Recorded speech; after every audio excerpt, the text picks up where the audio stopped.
महादेव, मैं आचार्य रुद्रेश्वर आप सभी को अभिवादन करता हूं, प्रणाम करता हूं।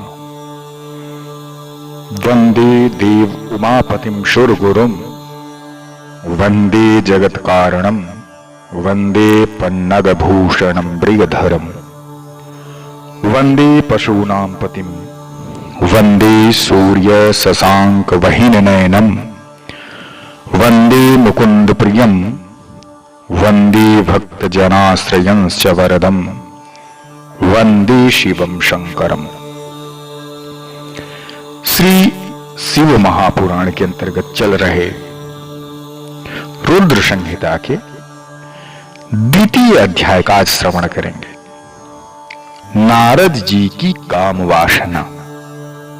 श्री सूत जी ने कहा कि हे ऋषियों, एक समय की बात है, ब्रह्मापुत्र नारद जी हिमालय पर्वत की एक गुफा में बहुत दिनों तक तपस्या किए और उन्होंने दृढ़ता पूर्वक समाधि लगाई थी और तप करके उन्होंने सिद्धि प्राप्त कर ली। उनके उग्र तप का समाचार जब देवराज इंद्र को पता चला, वो कांप उठे। उन्होंने सोचा कि नारद मुनि ने मेरे स्वर्ग लोक के राज्य को छीनना चाहते हैं।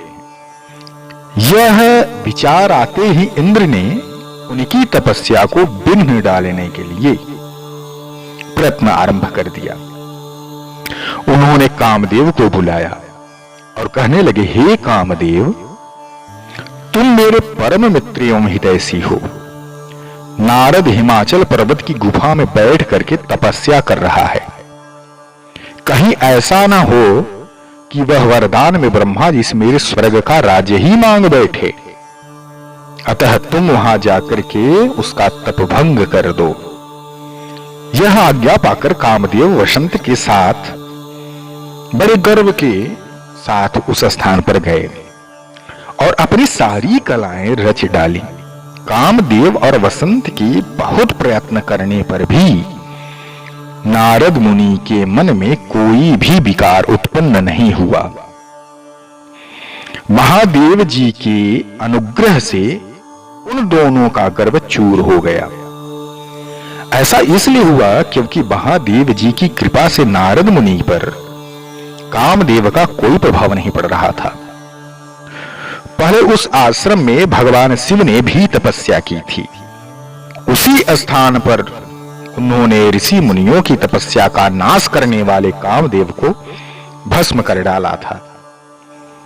कामदेव को भस्म देख करके उनकी पत्नी रति ने बिलखते हुए भगवान शंकर से उन्हें जीवित करने की प्रार्थना करने लगी तथा सभी देवता भी भगवान शिव से प्रार्थना करने लगे। तो भगवान महादेव ने कहा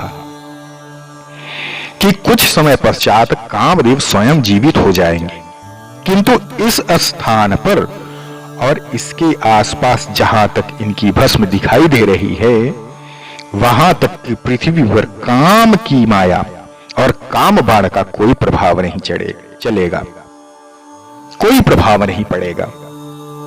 इस प्रकार उस स्थान के कामदेव लज्जित होकर के वापस लौट आए।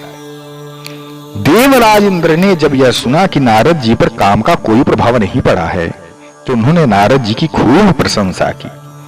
भगवान शिव की माया के कारण वे भूल गए थे कि शिव जी के शाप के कारण ही उस स्थान पर कामदेव की माया का न चलना स्वाभाविक था। नारद जी की भगवान शिव की कृपा से बहुत समय तक तपस्या करते रहे। अपने तप को पूर्ण करके ऐसा जान नारद जी उठे तो उन्होंने कामदेव पर विजय प्राप्त करने का ध्यान आया। तब उन्हें मन ही मन में इस बात का घमंड हुआ कि उन्हें कामदेव पर भी विजय प्राप्त कर ली। इस प्रकार अभिमान से उनका ज्ञान नष्ट हो गया। वे यह समझ नहीं सके कि कामदेव के पराजित होने में भगवान शंकर की ही माया थी। तब वे अपनी काम विजय की कथा सुनाने के लिए शीघ्र ही कैलाश पर्वत पर जा पहुंचे और भगवान शिव को नमस्कार करके अपनी तपस्या की सफलता का समाचार तथा कामदेव पर विजय प्राप्त करने की कथा सुनाई।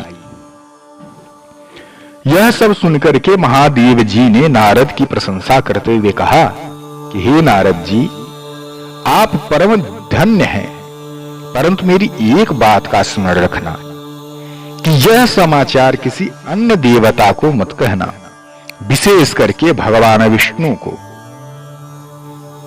इस बात का कदापि पता न चले। यह वृत्तांत सबसे छुपा करके रखने योग्य है। तुम मेरे प्रिय हो, इसलिए मैं तुम्हें यह आज्ञा देता हूं कि यह बात किसी के सामने प्रकट मत करना। किंतु वे तो शिव की माया से मोहित हो चुके थे, इसलिए उनकी दी हुई शिक्षा को भी ध्यान में नहीं रखते हुए वे ब्रह्मलोक चले गए। वहां ब्रह्मा जी को नमस्कार करके बोले, मैं अपने तपोबल से काम को भी जीत लिया है। यह सुनकर ब्रह्मा जी ने भगवान शिव के चरणों का चिंतन करके सारा कारण जान लिया तथा अपने पुत्र नारद को यह सब किसी और से न कहने के लिए मना कर दिया। नारद के मन में अभिमान के अंकुर उत्पन्न हो गए थे, जिसके फलस्वरूप उनकी बुद्धि नष्ट हो चुकी थी। वे तो तुरंत विष्णु लोक पहुंच करके भगवान विष्णु को यह सारा किस्सा सुनाना चाहते थे। अतः शीघ्र ही वे ब्रह्मलोक से चल दिए। नारद मुनि को आते देख करके भगवान विष्णु सिंहासन से उठ खड़े हुए। उन्होंने नारद को गले लगा लिया और आदर सहित आसन पर बैठाया। भगवान शिव के चरणों का स्मरण करके भगवान विष्णु ने नारद जी से पूछा, नारद जी, आप कहां से आ रहे हैं और इस लोक में आपका शुभागमन किस लिए हुआ है? यह सुनकर के नारद जी ने अहंकार सहित अपने तप के पूर्ण होने पर और कामदेव पर विजय होने का समस्त हाल सुनाया। भगवान विष्णु काम के विजय की असलियत, उसकी वास्तविकता कारण जानते थे। वे नारद जी से बोले, हे नारद जी, आपकी कीर्ति एवं निर्मल बुद्धि धन्य है।